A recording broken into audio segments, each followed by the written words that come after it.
Welcome to the Last in Line podcast, where we discuss faith, hope, and truth in the lives of amazing servant leaders. You are in the right place if you crave purpose and if you hunger for a life of significance. This podcast applies biblical truth to our daily lives, and we pray that you walk away encouraged and inspired. This is the Last in Line podcast. Gentlemen, sometimes the Lord just opens up a door and provides a divine appointment with somebody across your path that you would obviously never have met without God's intervention and divine grace. I met this guy over, of course, social media, but I heard him on another podcast and just was enamored in admiration for his story and what he's become and the person he is now. His name is Michael Molthan, M2 The Rock, known as mostly throughout the social universe. And Michael's got a story, and I'm privileged to have him. He's getting very popular. He's coming out with a book later this year, and it might be turned into a movie. And he's been on a lot of big time podcasts. I think we got in at a great time to have this conversation, because I don't know that he's going to have a whole lot of time. Michael, he has achieved some pretty magnificent success in the real estate world, luxury home building world. And he got in a place where it seemed like everything he touched turned to gold, but then I guess his world kind of crumbled, and he's got an amazing story, and I can't get into it, but suffice it to say, he calls the county jail and the city jail and wherever they do mug shots as his own personal glamour shots, because he's had 27 arrests. He's suffered from what he calls substance use disorder, which led him down, as you can imagine, a destructive path, homelessness. He had a 4-year jail sentence in his final, basically, straw that broke the camel's back, and got into prison and started reading to prisoners who couldn't read, and started reading a book by Tony Evans.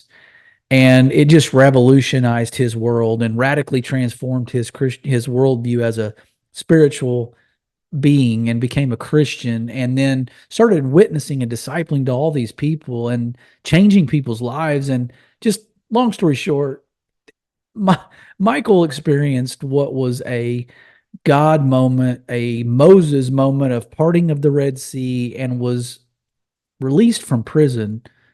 And I got to let him tell you the story, because it is nothing short of miraculous.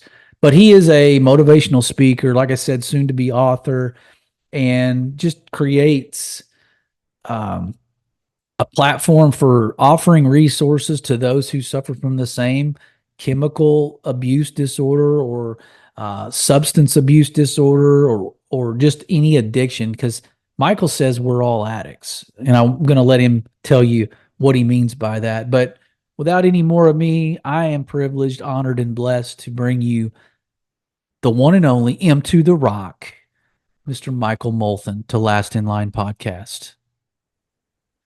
Honored and privileged and humbled to have Mr. Michael Molthan, M2 The Rock, here. Welcome to Last in Line podcast, my friend. John, what's up, man? I'm glad we connected, and what an honor. I've been watching some of your stuff before the show, and man, you're doing good stuff. I appreciate it. I appreciate it so much. And I looked at your resume, of course, and some of the places you've been are, your hockey sticks, skyrocketing to some of this. I wouldn't call it stardom, because I know you wouldn't, but you're being very well known in some very popular spaces, let's say. And so I researched your story, and I know you, I guess for the last 2 years, from what I've heard, is your story on I Am Second is the most watched film that they've seen in the last 2 years. That's got to feel pretty good. And tell the audience kind of how you got into that seat and made contact with those people.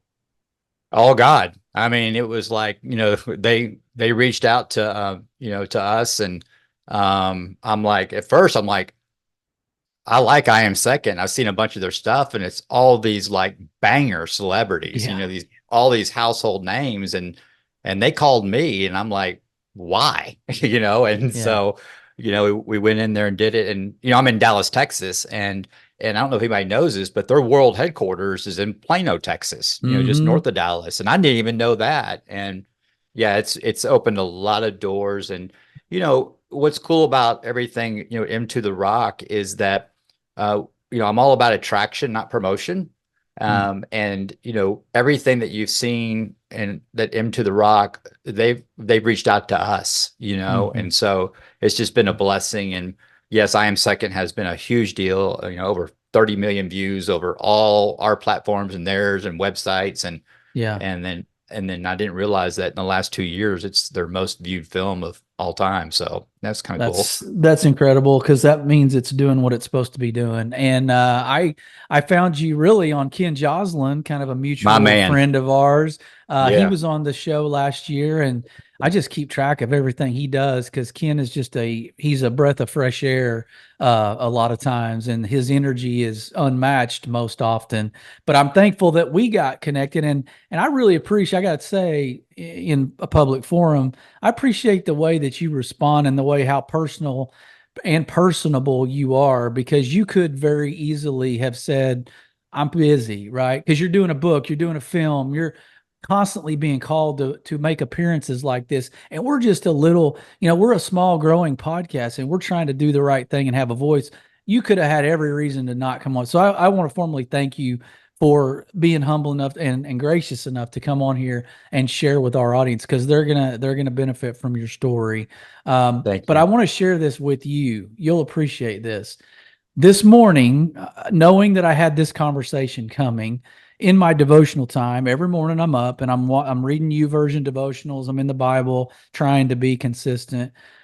This verse, these two verses out of Colossians came to me, and I don't just run to Colossians every morning, right? This was not a fluke, but it kind of was. And it lined up with exactly when I think of you, kind of your story a little bit, almost in a nutshell, but it says, and you who were dead in your trespasses and the uncircumcision of your flesh, God made alive together with him, having forgiven us all our trespasses by canceling the record of debt that stood against us with its legal demands.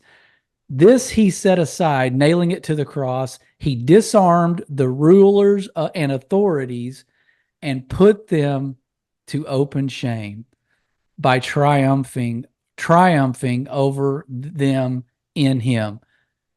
I just felt like, because of your story of redemption, and we're going to get in, I have to have you kind of give us a quick version of just being imprisoned, arrested 27 times and being in jail, and then being let out and pardoned. And this was just out of nowhere. This doesn't happen every day.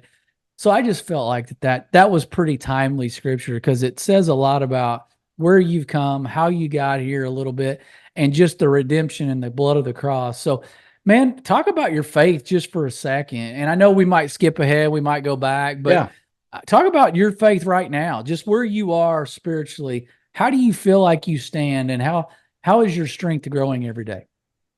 Well, right now, as we speak, right now, my faith is very strong because I'm in the safest place in the world, and that's right here, right now, because that's where God's at. And that's why I love doing this and helping others by being transparent and vulnerable, because it's in the now. Now, after the show, there are times where, I try to play God and he'll let me. But my faith is as strong as ever right now, as a result of, spiritual warfare and just pretending that God is just pretending that I know that God knows what he's doing. Sometimes that's where I have to get. I've learned that faith is measured by feet, not lips, you know, Mm, and it's action. And so it's to answer your question, I'm in a good place right now. I'm in a good place. that's good, man. And I would assume folks who are listening to this conversation have most likely seen or heard other conversations you've had with other people. But for the sake of new people that maybe haven't, um, you were so you came out of a childhood trauma, right? And your grandfather was, I can't even make a word heavy enough, but let's just say highly inappropriate for a while in your childhood. And then you said you came from a home that was pretty affluent, right? Yeah. It's Oh, not yeah. like you were looking for your next meal or standing on No, a corner no, holding a sign. no. And then you had a brush up with the law not once but 27 times. So if you can give us an idea from that, I don't know, sort of childhood to where that kind of led you down this road, and then you're, Yeah. I don't know, you an outlet that kind of a culmination of some of that stuff bottled up, I would assume was part of the development of some of your legal issues. So go ahead with that. Well, yeah. I mean, like you said, so eloquently, that I was born on the wrong side of the tracks. I was born in a very affluent family. My dad was a workaholic and made a bunch of money, and I grew up wealthy. You know what I mean? From a worldly standard, as the culture defines it. And we didn't do church or anything like that. If I wanted to go to church, they would have said, no, no, no, no, you're not going. But it just wasn't a part of our life. Um, and but yes, from birth, as long as I can remember, on my maternal side, my mom's side, my grandfather, who was a border patrol officer in South Texas, was sexually abusing me, and all the way up and until he passed at a very young age, and he was a raging alcoholic, um, and so I was very confused. And it was the first time I kept a secret. And, my dad was very physically abusive with me and my mom. And I share these things not being a victim, and I'll share that what I mean by that later, and not demonizing them.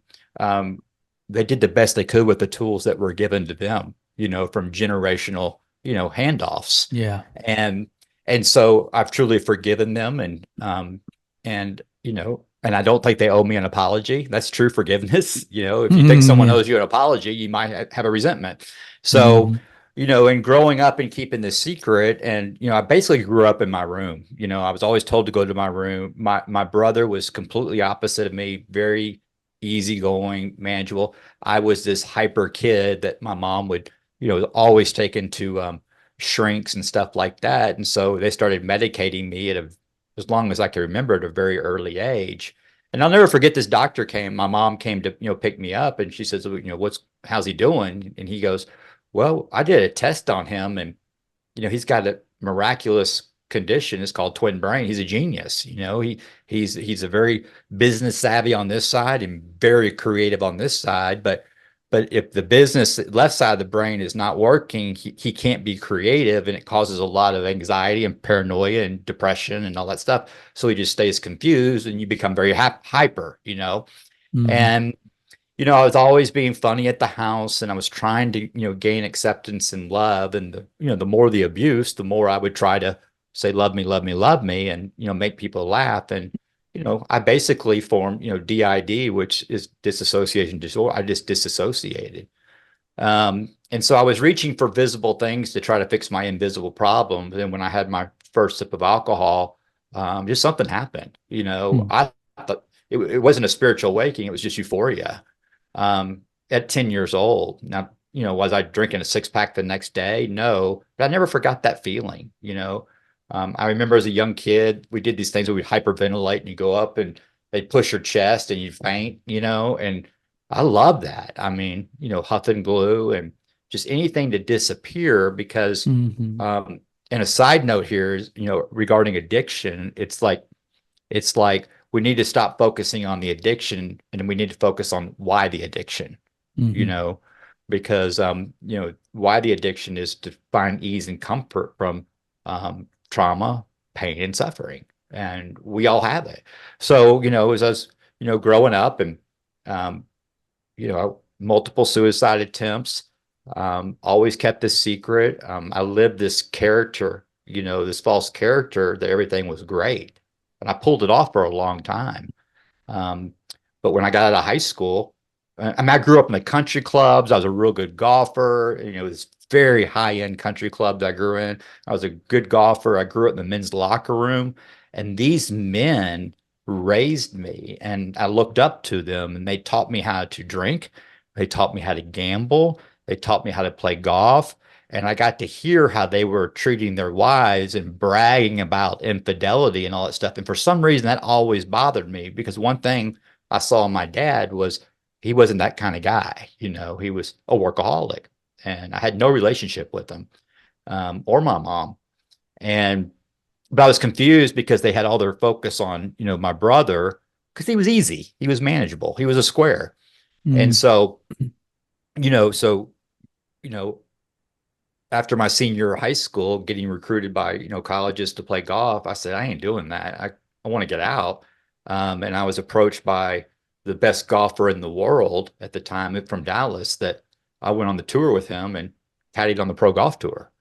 And so I was a caddy on the PGA Tour for 5.5 years. And what a great place to be, party, for me, and flying private everywhere. And I was the bookie on tour, it was the left side and the right side, and so all these things to try to, fix, and it was working at the time, and then I got off the road after the 95 Ryder Cup. I got off the road and, got married to, my best friend since kindergarten, and we got married, and I got into real estate and home building, and became one of the most well-known, high-end luxury home builders in the area, in Highland Park and the Park Cities here in Dallas, and then across the country, and so it was great. Everything was great. And then in 2002, I went to my very first treatment center, Betty Ford. That's when I had a lot of money. I was doing very well, and always, John, I always say Betty Ford, and the reason why I say Betty Ford is because that's where important people like me go. That's how much I thought of myself. Okay. Yeah. And what they taught me there, after my 27th mugshot, they were telling me the same thing in prison, on what to do, so it was a lot of money spent. So, and my life changed, John, in 2009, when my wife collapsed with a massive brain hemorrhage, and she was in a coma, and the families were fighting, and it was just chaos. It was such chaos, and I was so scared, and it was triggering a lot of trauma. I didn't know that at the time, and I went back out, and my boys were being brainwashed. I mean, it was just a bunch of it's in the book. Okay. So I could never tell the story because no one would believe me. And then that's when I got my very first arrest. And John, here's something interesting, is that after that first arrest, I didn't believe in God. I didn't want to talk about God. I mean, that was witchcraft. But, I sat there, and it was scared me, because I had arrived in a place, like I said in the I Am Second film, that I thought I would never be. And I sat there and I said, I'm never drinking alcohol or doing drugs again. And I really meant it. I mean, I meant it. And when I finally got bonded out on a 2nd-degree felony, I said, I just need to knock the edge off. And I drank a beer, and I got drunk high again that night. 26 mugshots later, I finally realized that God was all I had. He was all I needed, because he was all I had. Yeah, I want to ask something there, because and I appreciate you going in. The way that you articulate that is very concise, and I appreciate how clear that is, because it could get, if I'm telling that story, I could go 20 different directions, but you tell it well. But I do feel like as you're going through that, so you come off the tour and you'd been drinking, obviously, and when did you realize, because we hear this term, well, they have an addictive personality, and we just kind of chalk that up to somebody who's very passionate, very obsessed, very like 100,000 miles an hour in one direction. if they really are hooked on something, right? It could be good. It doesn't have to be bad, right? Not all addictions are bad, I guess. But when did you realize you had an unhealthy addiction coming up through childhood, or when you were on tour and you were like, okay, this starts to feel like this could be my life and it's not too bad? I always felt like the black sheep. I always felt like, and I hear people say that I was different. I wasn't Mm. normal. There is no normal. Normal is a button on a dishwasher. Okay. Mhm. And I always felt that way. Um, and what I really felt was alone. And I was scared to, be vulnerable and transparent because I didn't have parents like that. I tried it one time and I got beat, and so I grew up lying, but I knew that, especially in high school, I knew deep down inside. And when I talk to people that suffer, from substance abuse disorder, there are times where it's dark and we're alone. We're like going, why am I doing this? I don't know why I'm doing this. Mm. Um, so I knew that there was a problem. And I say this because everyone can relate to this. Yeah. And we talked offline a little bit that my passion is everyone is an addict. Okay. And Mm. people get frustrated at the drug addict and the alcoholic because of their behaviors. Why? Because they see our behaviors, and why it bothers them is because they do it too. They're not Mhm. drinking, they're not doing drugs, but they bother it. So they're bad and we're going to put them over here. And that's where the stigma comes from. Okay. Because it reminds us of our own shortcomings that we're not real proud of, right? Yeah. When I recognize things that in someone that bothers me, it's because I'm doing it or I've done Mm. it. Yeah, And it's a so great point. that's why it strikes a nerve. So what does it mean? We are all addicts. Okay. Well, let's define addiction. Yeah. Okay. Addiction is the street name for spiritual stronghold. It's just a street name. It's slang for Got it. spiritual stronghold. Ready? False idols. So everyone watching this, hearing this, is an addict. Okay. Get deeper. What is addiction? It's a person, it's a place, thing, and here's a scary one, or a thought that has become my source. Mm. Person, place, thing, or a thought that has become my source. Money, power, golf, exercise, service work, okay, helping others, staying busy so I don't have to look at myself, all the other stuff, gambling, porn, whatever you want to put on it. It is a mental obsession that has become my source. The cell phone, I always use this. Can you put your cell phone down for an entire day Yeah. and not think about it? And everybody says no. That is addiction. It's the mental obsession that, oh my God, what's happening on Facebook, Instagram, and all this stuff, or um, did I miss a call and all this stuff? I'm not that important. You know what I mean? Yeah. Yeah. Anything that's going to get between God and myself, okay, is a false idol. Yeah. It's an addiction. Stronghold. Yeah, I love that. I love the way you worded that. Now, would you consider that you've taken sort of, you hear the term, use my powers for good and not evil. Have you taken some of that addictive personality, since we all have it, obviously, but yours specifically? Have you become addicted to Jesus? Like, have you become addicted to serving? Have you become addicted to growing the kingdom, serving the kingdom, bettering the kingdom? No, that's one thing I can't say that. If I'm using, I very rare, I mean, I am a believer when it comes to religion, okay? I'm an agnostic. But Sure. when it comes to the word of God and the gospel and a Bible-based teaching church, I'm all in, homeboy, Sure. because I have to have the truth, okay? Yeah, It's impossible to overdose in Christ. that's right. Impossible. It's impossible. Um, Mm. so, do I get addicted to serving others? No, because my motives are pure. I can say it honestly. My motives are pure because I don't want anything. I don't want Right. anything. And like in my story, we talked about earlier, is that when I had my awakening is just by reading to inmates who couldn't read or write. I realized that I was serving someone else, expecting nothing in return, no ROI. Okay. Yeah. And I realized that it put me in the safest place in the world is serving others, puts me right here, right now, just like I'm doing on the show. As I'm talking to you right now, I have not thought about the future once or the past. Yeah. And I mean, you're spot on. And this could cure a lot of things in the world, is taking the focus off of ourselves so much. Because when we start kind of sinking in the quicksand within our own mind, talking about ourselves, thinking about ourselves, trying to please ourselves, like all of that self stuff, not that you don't need to take care of yourself, but when you take the focus off of your existence being for yourself, then it changes the game.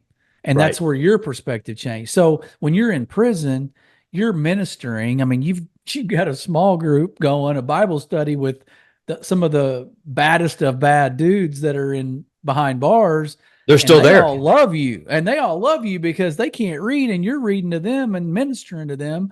Um, I don't know how. Talk to us from the day that you got the call when they said pack your stuff, because you still had a few years left. Am I right? I had 2 years left. And so, after my 27th mugshot, Judge Jennifer Bennett, who's my professional photographer, she Your chased glamour me. shots. Yeah, she chased me all up and down Interstate 35, from Austin to everything, and I was getting jammed up everywhere. I was a train wreck.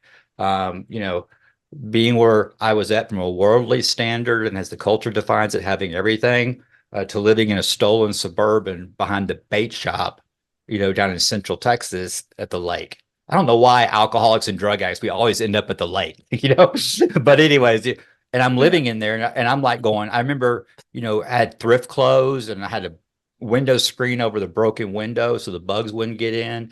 And I'm literally going, I got this. I got this. I'm gonna figure this out. And the last time I got arrested on May 29th, 2017, I knew it was over. I knew it was over. I knew I was about to go away for a long time, and I was locked up. And for some reason, I didn't go to court for a while. I sat there, in a 4x9, cell. They put me in the wrong tank. I mean, they put me in this North Tower in Dallas, which is the most dangerous tower in the country, on the second floor, and they call it the jungle. And that's where all the murderers are at. And previously, all the tanks I've been in, there's some, swift, smart people, but this tank and the other tank in Central Texas, this tank, I'm the only white guy. So they thought I was either gay or a cop because I was proper. I had no tats, at the time. And so when I went in there, I was real quiet. And I had a guy come in, his name was Uwe, doing life for murder. He was back on a bench warrant, and I'm second, they did good, but the real deal was I was given this book called Detours by another inmate that was leaving, and I just threw it in my bunk, by Dr. Tony Evans, and so when Uwe came in, he mentioned, introduced himself, and I said, I'm Rabbit. You don't use your free world name, in the penitentiary. And so I'm Rabbit. And when they would open the doors, we'd have a couple out, like maybe 3 hours a day just to move around and eat. And I would pace, man. I was off the chain. And Uwe, told me, he says, man, you're making everybody nervous. He says, you're doing hard time. You're doing hard time, and they're going to chew you off the bone. I mean, they're going to take you out. And I'm like, what do you mean hard time? He says, you're out in that world. And what that means in prison is I was thinking in the future out in that world, trying to figure out how I can get out. What lie am I going to make up? Mm-hmm. And then I said, hey, do you want this book? And he goes, what is it? And I said, well, it's a book called Detours by Dr. Tony Evans in Oak Cliff, Texas. He goes, oh man, I love me some Dr. Evans. That's the diesel. I'm like, who is he?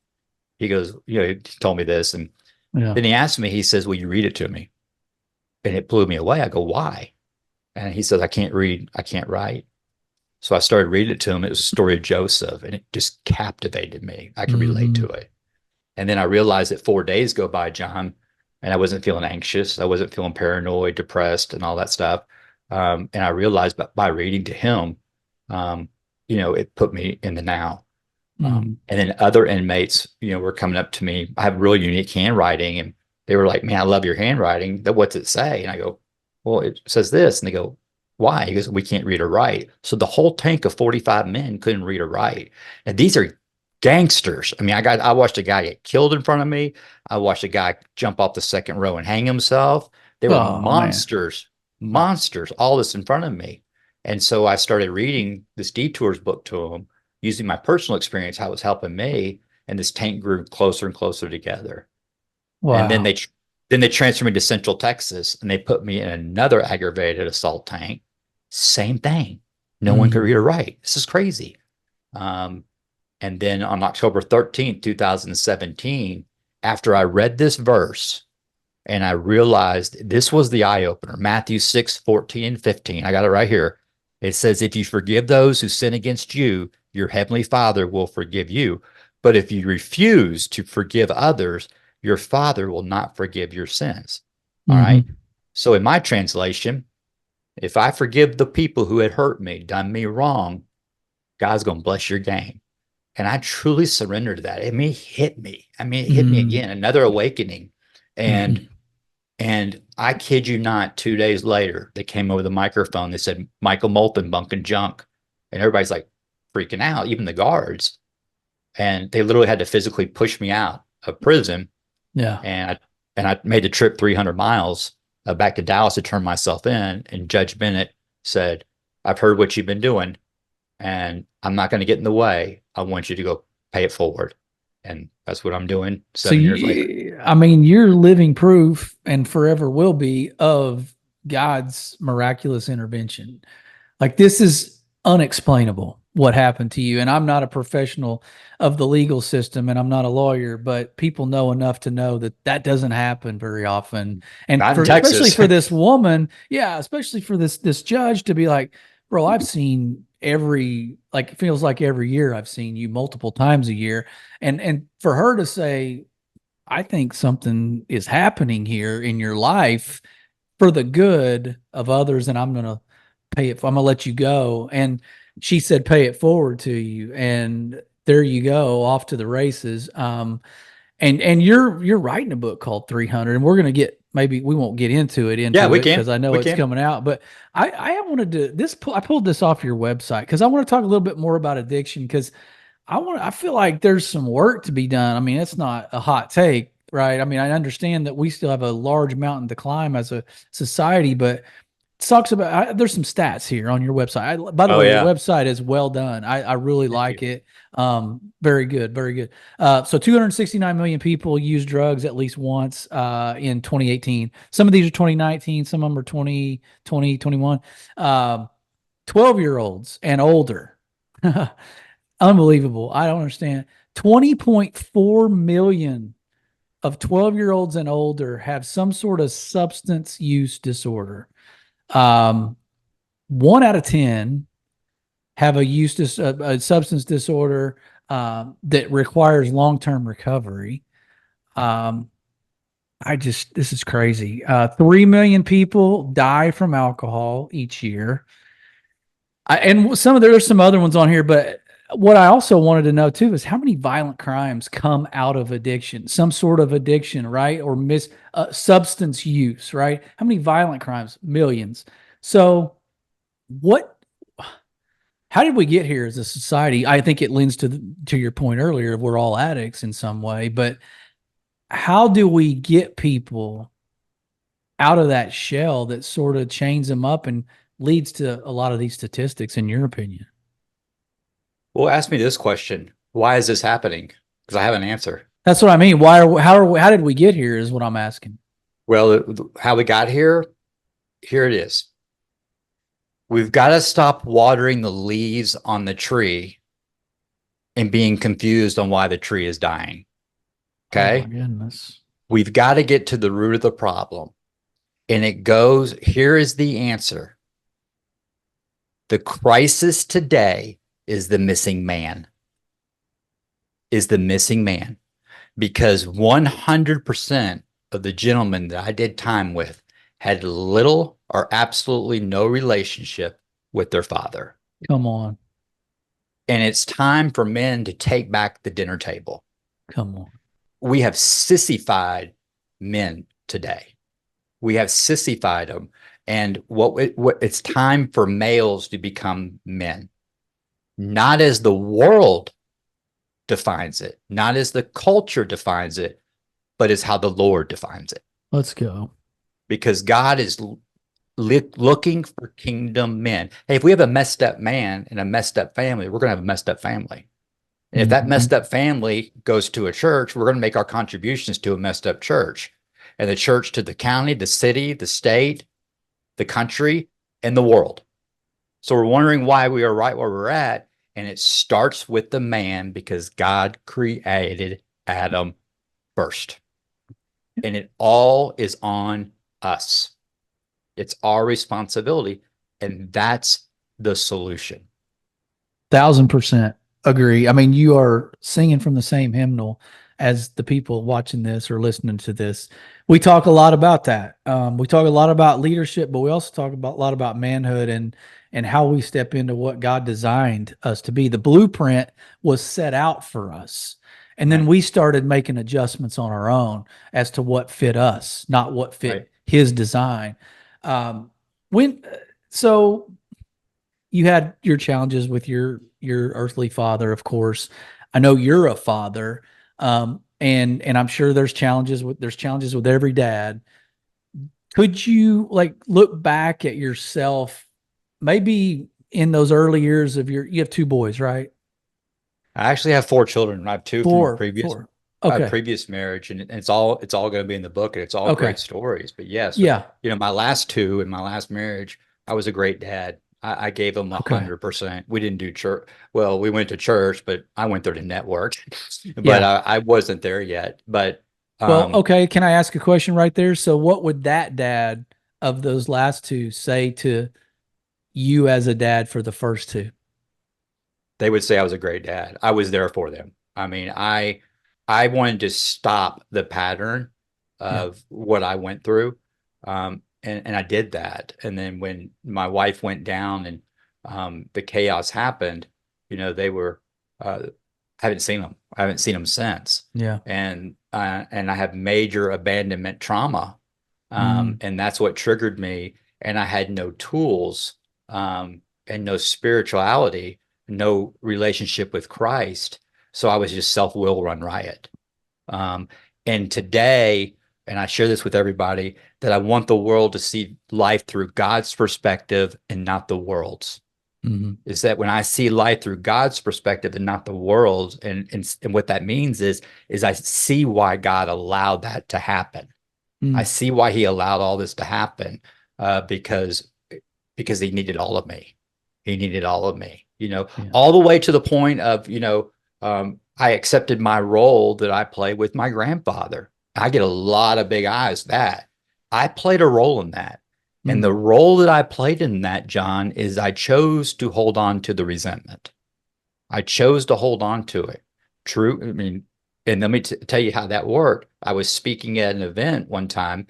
I didn't know what I was going to talk about. And I went into the bathroom, and there's 2 wall urinals, and there's one you shut the door and you sit down.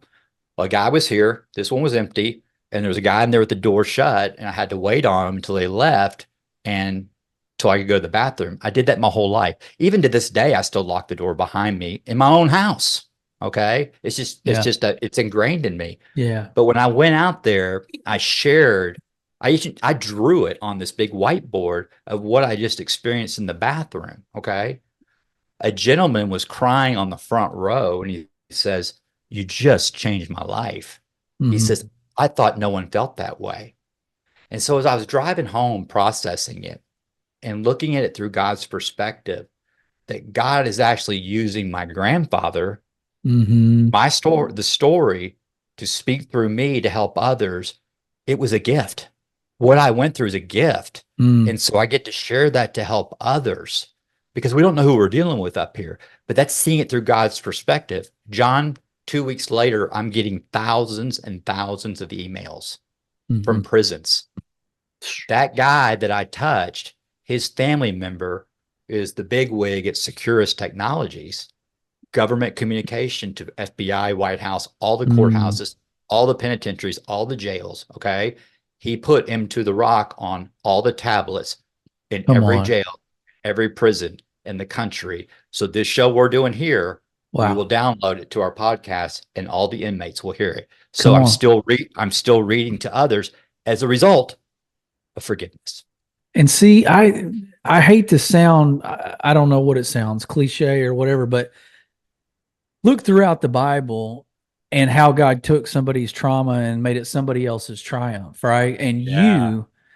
were living proof of that. I mean, the fact that that moment, I can't even overlook the fact that you were aware enough to discern in the moment to actually use that in your presentation right then and draw it out. Like that was God's leading, like the Holy Spirit laid that heavy on you because that guy on the front row needed to hear it, but you had no idea an hour prior to that. So I think, you know what I mean? Well, let me tell you how, because prayer is powerful. Am I this prayer warrior and these long drawn out King James Version prayers? No, I get down. Mm-hmm. I mean, literally right before I came on with you, God put the words in my mouth Mm-hmm. to help someone. Because listen, if I script it, everybody's going to penitentiary. I mean, you're all going down with me. You know what I mean? That's right. But when I was in the bathroom and those men left, I did my deal. I said, God, calm me, speak through me. And I went in there, it just happened. Oh man. And so you're kind of doing prison ministry indirectly, but do you actually have a formal prison ministry that's boots on the ground, or have you considered that, or are you just going to kind of let this tablet thing ride because it's doing more than you could ever do personally, really? All I do is spell my name right. I just got to make sure I spell my name right. You know what I mean? That goes back to faith. Yeah. Okay. Because there's times where I get anxious and I try to, get creative and try to do some stuff, and it's all good stuff and everything. I just, I just stay. Hey, listen, when I am spiritually unfit, looking at it through God's perspective, when I'm Yeah. off the beam and I'm thinking about me, you know what's amazing? Mm. My phone's not ringing. Okay. But when I am in, I mean, connected, really connected, blows up. Okay. If I was in my head thinking nothing about me and poor me, God wouldn't have had you call me, because Mm. God says, hey, M2, I set you free. And he literally spoke to me when I was walking, the 300-mile journey. Christ says, don't put my name in your mouth. Just go show the world who I am. Wow.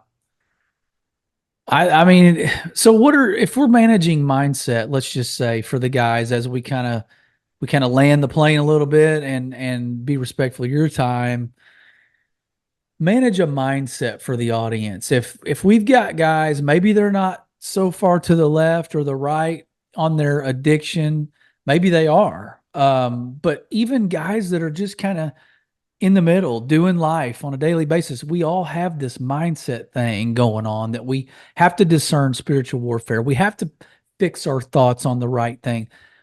What are some triggers that maybe you still deal with that you're overcoming, or that you've recently found out kind of the answers to the test, the secret sauce on conquering some of that? You have anything for the audience on that?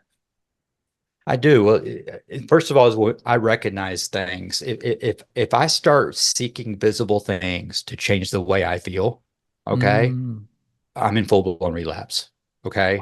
Uh, um, Even down to my language. If I catch myself slipping and dropping whatever, an F bomb or something like that, I go, yep. wait a minute. That is a sign that I'm in fear. I'm watering the leaves on the tree. What's the real root? Because the problem lies within me. Mm-hmm. Okay. And so I had to catch that.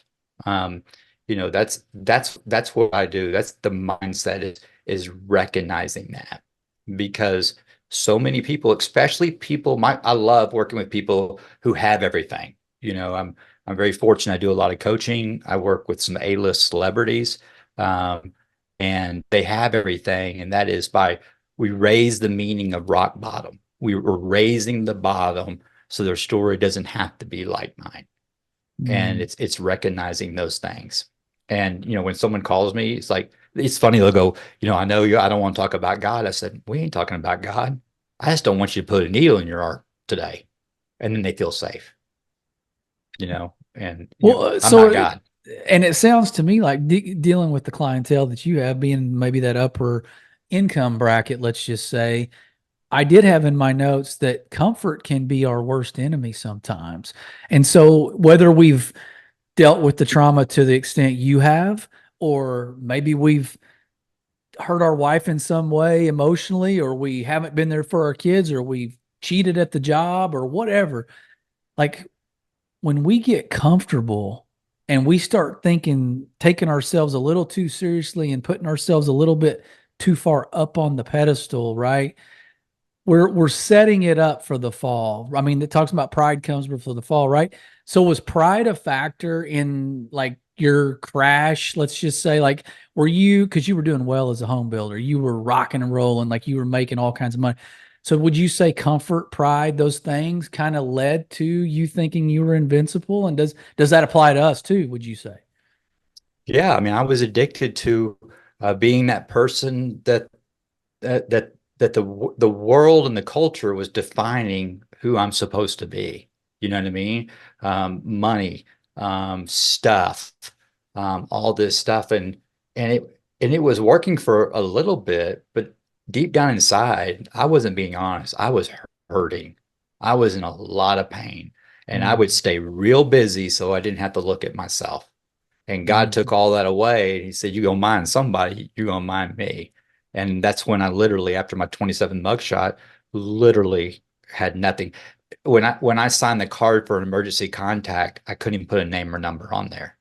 You know, I didn't have a phone number. I didn't have a phone, and I realized that here I am. God was all I needed because he's all I had. And then I finally realized that the rock at the bottom at all these times was God. So guess what I did? I stayed there. And I do that today, John. You talked at the very beginning. I think small. I want to stay small. And if I catch myself smelling myself, I got to check myself before I wreck myself. That's well said. When I start Yeah, I smelling got to. myself, I need to be catching my attention here. Well, Yeah. man, okay. So when is this book going to happen? And I think you mentioned film. Maybe that was just me glamorizing it, but I think there is a Yeah, yeah. film coming. So when can we expect all this? How much can you tell us about it? So the book we've been working on for the last 10 months, we signed with a lady who was very passionate about the story. We said no to a lot of people because I want a passionate person. This lady could relate to, they saw the I Am Second film. She's a very well-known producer, writer. Her name's Krishanda Lee Perez out of Los Angeles. And we're downhill now, but the release would be September 15th of this year.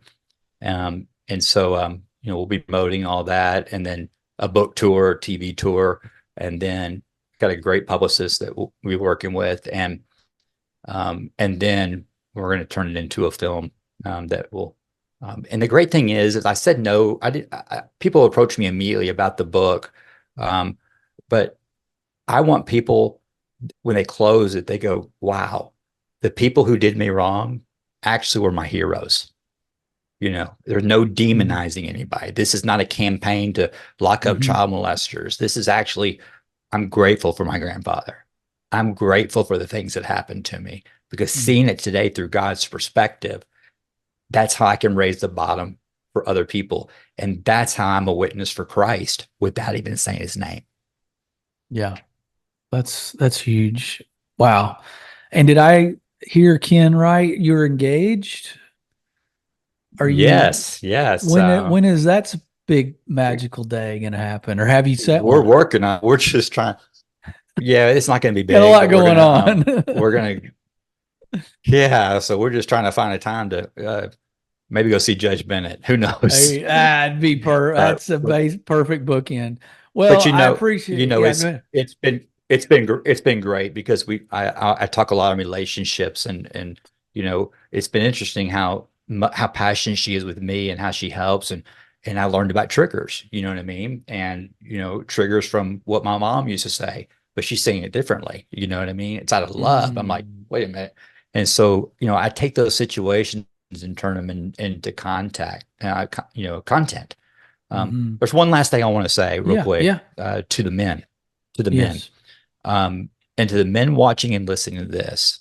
Our crisis today is the missing man.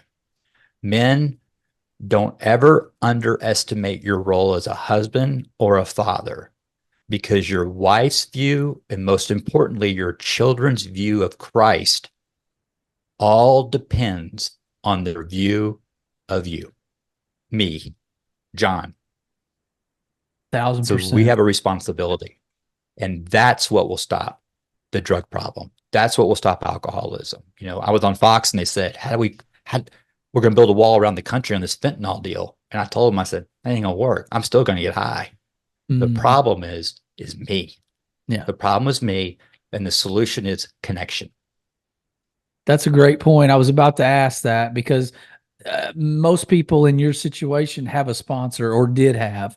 What about the rest that never really went to formal rehab or had a catastrophic addiction to a substance? What about us? What do we do to stay connected? What do we do to stay aligned and accountable and those kind of, do you have a magic formula for guys to just get a bunch of friends? Absolutely.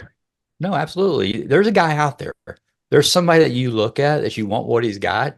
Okay. Not material, but his spirit. Okay. You ask that guy to help you and you be vulnerable and transparent. Hey, I need your help. And say these 3 words. I don't know.